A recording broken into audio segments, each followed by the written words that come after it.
का भी, जिन्होंने मेरे उस एजेंडा को एटलीस्ट समझ लिया और उसको अपने अपने मैनिफेस्टो में जगह दे दी। सबने उसके बाद उन नौजवानों की रिहाई का मसला उठाया, सबने उसके बाद एफआईआर को खत्म करने का मसला उठाया, सबने उसके बाद जो है नौजवानों की तालीम और बाकी सब चीजों पे भी बात की। जबकि आप देखेंगे आज तक इन सब पॉलिटिशियंस ने, और इससे पहले भी जब मैंने कोई बात की, उससे पहले जब ये बात करते थे अपने प्रोग्राम्स में, ये एक दूसरे के ऊपर सिर्फ कीचड़ उछालते थे और एक दूसरे की लेग पुलिंग करते थे। लेकिन उसके लिए मैं उनका शुक्रिया अदा करता हूं कि उन्होंने मेरा एजेंडा समझ लिया। लेकिन अब मैं ये कहता हूं, आप लोगों की वसातत से उनको एक गुजारिश करता हूं कि अब अगर उन्होंने ये एजेंडा समझ लिया है, और मैं हर बार कहता हूं कि हमें कौमी मफादात में पहले बात करनी चाहिए, और जाती अगराज जो हमारे हैं उनको हम थोड़ी देर के लिए अगर हम दबा के रखें और कौमी मफाद की बात करें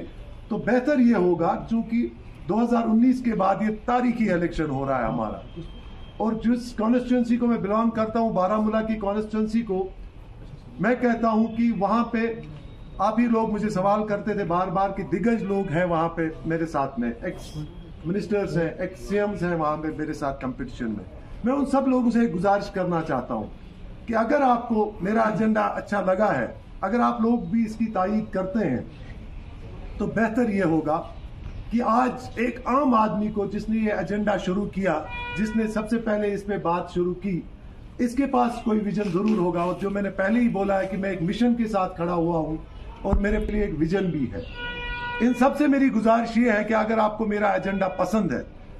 तो मुझे एक चांस दे दो। एक आम आदमी को, मैं सबसे छोटा हूं इसमें, सबसे हकीर मैं अपने आप को इस मामले में समझता हूं, क्योंकि ये बहुत बड़े बड़े लोग हैं, बड़ी पार्टीज के लोग हैं। मेरी अभी एक छोटी पार्टी है, नई शुरुआत है, लेकिन सोच बहुत बड़ी है। मैं इनसे गुजारिश करना चाहता हूं आपकी वसातत से, अगर इनको समझ आ रहा है कि ये आदमी वहां जाके बात कर सकता है, ऐवान में जाके ये मसाइल जो है ये उठा सकता है, रेज कर सकता है इन नौजवान की आवाज, तो मेरे हिसाब से इन सबको आज मुझे एक मौका देना चाहिए, बजाय इसके कि ये एक दूसरे को पावर दिखाने के लिए एक दूसरे का सपोर्ट करते हैं, बड़ी बड़ी पार्टीज एक दूसरों का सपोर्ट करते हैं। इसके बजाय अगर ये किसी अच्छे एजेंडा का सपोर्ट करते जो कौमी मफाद में मस्बत साबित होता, तो सबसे बेहतर बात वही होती।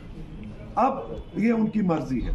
आप लोगों की वसातत से गवर्नमेंट ऑफ इंडिया से भी एक गुजारिश करना चाहता हूँ, क्योंकि देखिए पार्लियामेंट पहुंचना या ना पहुंचना वो तो अलग बात है, वो ऊपर वाले का मामला है। अगर उसको हमें कामयाबी देनी होगी तो दे देगा जरूर, और अवाम ने अगर साथ दिया तो जरूर दे देगा। लेकिन जो बात मैंने पार्लियामेंट में करनी है जाके, जो बात मैंने ऐवानों में जाके वहां रेज करनी है, वो आप लोगों की वसातत से मैं अपने प्रोग्राम्स में भी कर चुका हूं, और अभी इस टाइम भी आपकी वसातत से मैं वो कर ही रहा हूं, और गवर्नमेंट ऑफ इंडिया तक भी ये बात आप लोगों की वसातत से मैं पहुंचा रहा हूं।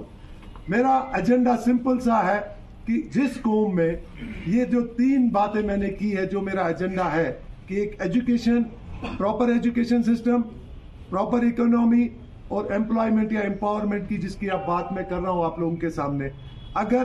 किसी भी कौम में ये 3 चीजें राइज होती है, वहां के बाकी जो मसाइल है वो खुद ब खुद ही हल हो जाते हैं। सब चीजों का सॉल्यूशन इन्हीं 3 चीजों में है। अगर ये बेसिक्स पे हमने काम किया तो सब चीजें हल हो जाएंगी। यहाँ पे लोग बिजली, पानी, सड़कों पे बात करते हैं। देखिए वो तो ऐसे मसाइल है, आज अगर कहीं बिजली नहीं है लेकिन 3 महीने बाद अपग्रेडेशन में वो हो जाती है, वो टेम्परेरी मसाइल होते हैं। लेकिन